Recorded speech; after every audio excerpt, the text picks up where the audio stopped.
5 araw bago ang Pasko, dumoble ang bilang ng mga mamimili sa pamilihang bayan ng Calasiao, Pangasinan. Yan ang tinutukan live ni Joan Punsoy.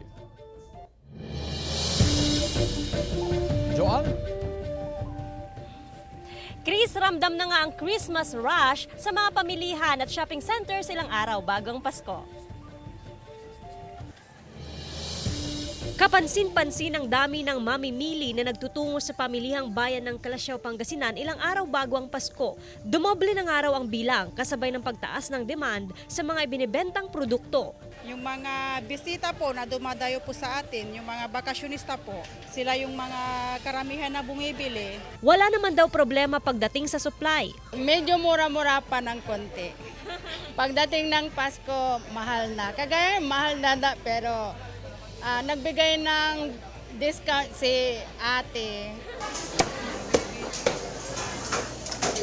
Tumaas naman na ang presyo ng karne ng baboy na mula sa 280 pesos per kilo, ngayon nasa 300 pesos na ang kada kilo. Maging ang presyo ng karne ng manok na dating nasa 150 pesos per kilo, ngayon nasa 170 pesos na. Asahan daw ang posibleng pagtaas sa presyo nito sa mga susunod na araw. Alas 5 ng madaling araw hanggang alas 7 ng gabi bukas ang palengke, pero pinayagan ang extension ng operasyon ngayong holiday season.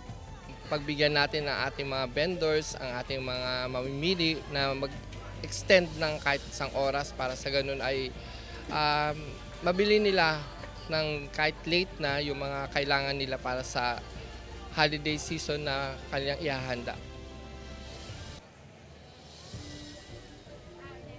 Hindi rin nawawala ng customer ang Tiangge dito sa lungsod ng Dagupan para nga sa mga nais sumabol pa sa pagbili ng regalo para sa kanilang mga inaanak at mahal sa buhay, lalo't papalapis na nga itong Pasko. Alam naman natin kasi, Chris, na dito sa Tianggehan, mura ang mabilihin. As low as 20 pesos, maaari ka nang makabili ng regalo sa iyong inaanak. Pero ayon nga sa health authorities, dapat i-consider pa rin ang kaligtasan ng mga magre-receive nga ng regalo. Especially dapat itong bibilhin ng mga laruan sa mga inaanak na bata ay dapat may label para ma-check nga o malaman na ito'y dumaan sa quality check. Importante rin na alamin nga itong edad ng pagbibigyan ng regalo dahil kapag medyo maliliit nga itong piraso o bahagi nga ng laruan, posible itong malunok o kaya mabulunan itong isang inaanak ng age ay 10 years old below, especially 0 to 1 year old, kasi posible itong ma-choke kung sakaling aksidenteng makain nga itong maliit na bahagi ng laruan.